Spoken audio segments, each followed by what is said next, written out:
আসসালামু আলাইকুম ছোট্ট বন্ধুরা, আজ আমরা শিখব পবিত্র কোরআন থেকে 5টি সুন্দর উপদেশ। চলো শুরু করি। সত্য কথা বলা। আল্লাহ বলেন, হে ইমানদারগণ, আল্লাহকে ভয় করো এবং সত্যবাদীদের সঙ্গে থাকো। এর মানে আমাদের সব সময় সত্য কথা বলতে হবে। বাবা মায়ের সঙ্গে ভালো ব্যবহার।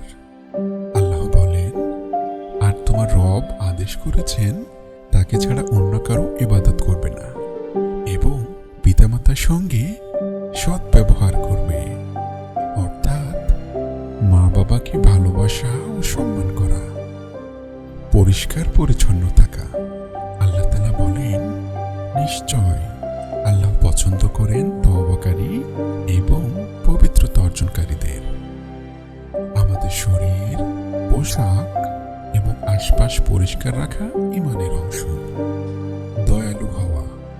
আল্লাহ বলেন, আর দয়াশীলগণ জমিনে বিনয় নম্রভাবে চলে, অর্থাৎ সবার সঙ্গে দয়া, ভালোবাসা এবং বিনয়ী আচরণ করা। নামাজ আদায় করা।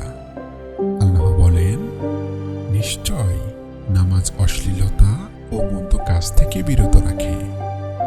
নামাজ আমাদের আল্লাহর কাছে নিয়ে যায় এবং জীবন সুন্দর করে তোলে।